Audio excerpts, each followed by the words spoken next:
국가채무. 정부가 재정 적자를 메우기 위해 국내외에서 돈을 빌려 생긴 빚, 즉 국가가 갚아야 하는 채무를 말한다. 이는 중앙정부 채무와 지방정부 채무를 합한 개념이다. 국가가 재정 적자 등의 이유로 중앙은행이나 민간 또는 해외로부터 돈을 빌려 사용하여 차후에 갚아야 할 국가의 채무를 이른다. 국가채무는 중앙정부 채무와 지방정부 채무를 합한 것으로 국제통화기금 IMF 기준으로는 정부가 직접적인 원리금 상환 의무를 지고 있는 채무를 말한다.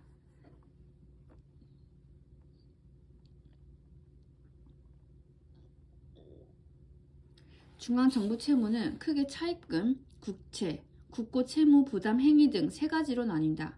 차입금은 가계로 말하면 대출을 받거나 다른 곳에서 빌려온 돈으로 한국은행 등을 통해 국내에서 빌려오는 국내 차입금과 해외 차관으로를 들여온 해외 차입금으로 분류된다. 국채에는 국고채, 외평채, 국민주택 채권 등이 있는데 국가가 채권을 발행하면 나중에 이를 모두 갚아야 하므로 빚으로 간주된다. 국고채무 부담 행위는 정부가 공공사업을 현금이 아닌 외상으로 진행하면서 진 빚을 말한다. 지방정부 채무에는 지방채, 지방교육채 등이 포함된다. 이 밖에도 정부가 지급을 보증하는 채무인 국가보증채무가 있는데 이는 따로 계산된다. 가계로 말하면 다른 사람의 보증을 서주는 경우이므로 당연히 직접 빚으로 잡히지는 않는다. 그러나 만약 문제가 생기면 정부가 고스란히 빚을 떠안을 수는 있다. 여기에는 산업은행이 발행하는 산업금융채권, 금융기관 부실채권을 사들이면서 발행한 부실채권정리기금채권, 지방자치단체가 사업을 위해 외국에서 차입한 금액 등이 모두 포함된다. 예컨대 예금보험공사가 성업공사와 같은 공공기관이 금융구조조정을 위해 발행하는 채권에 정부가 보증을 서주는 경우 현 시점에서의 국가채무에는 포함되지 않으나 구조조정이 끝난 뒤 예금보험공사나 성업공사가 투자한 돈을 회수하지 못할 경우 부족분은 정부가 물어줘야 하기 때문에 국가채무가 늘어나는 요인이 될 수 있다.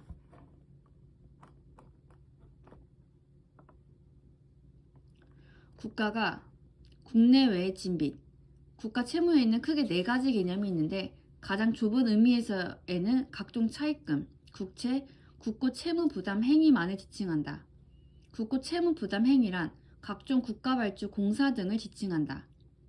가장 좁은 의미의 국가채무에 국가의 보증 채무도 포함시킨 것이 보통 지칭하는 국가채무로 이는 중앙정부 채무와 일치하는 개념이다. 국가의 보증 채무란 민간의 해외 여신에 대해 국가가 보증을 서는 것을 말한다. 다음으로 넓은 개념은 중앙정부 채무에 각 지자체 채무를 합한 것을 지칭한다. 따라서 여기에는 국채뿐 아니라 공채도 포함되며 지하철 공채 등이 대표적인 예이다. 마지막으로 가장 광의의 국가채무에는 정부 지자체뿐 아니라 각종 공기업이나 공단의 채무까지 포함된다. 공사 등이 민간 기업으로부터 빌린 채무 역시 여기에 포함된다.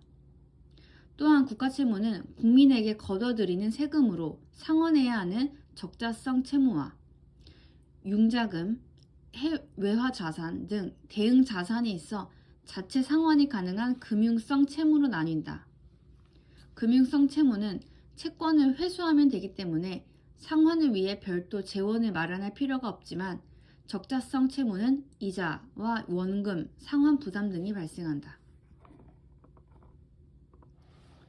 국가채무란 정부가 재정 적자 보전 등을 목적으로 국내외로부터 자금을 차입함으로써 발생하는 채무를 말한다.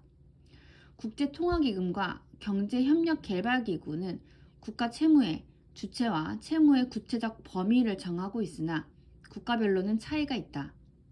주요 선진국은 중앙정부와 지방정부를 포함하는 일반 정부의 국가채무를 파악하고 있다. OECD는 유럽연합의 마스트리히트 조약 기준 총공공채무도 작성토록 하고 있다. 우리나라는 국가재정법 제91조에서 중앙정부의 국채 차입금, 및 국고 채무 부담 행위를 국가 채무로 규정하고 있으며 한국은행으로부터의 차입금 등은 포함하지 않는다. 일부 국가는 채무에서 채권을 차감한 순채무를 국가 채무의 기준으로 삼기도 한다. 국가 채무는 제2차 세계대전 이후 각국의 재정 지출이 급격하고도 지속적으로 확대되면서 주목을 받기 시작하였다. 국가 채무는 한번 누적되면 새로운 재정 적자가 발생하지 않더라도 기존 채무에 대한 이자 지급 부담으로 채무가 계속 늘어나는 자가 증식 속성을 가지고 있다. 또한 기대 인플레이션이나 시장 금리를 상승시키는 부작용이 있을 수 있다. 이에 따라 각국은 안정적인 자금 조달 및 국채 시장 유지, 자금 조달의 비용 최소화 등 재정의 지속 가능성 유지를 위해 국가 채무를 적절히 분석 관리하고 있다. 국가 채무를 분석할 경우에는 주로 명목 GDP 대비 비율을 사용하며 채무의 보유 주체, 만기 구조 등 채무의 질적 구성을 고려하기도 한다.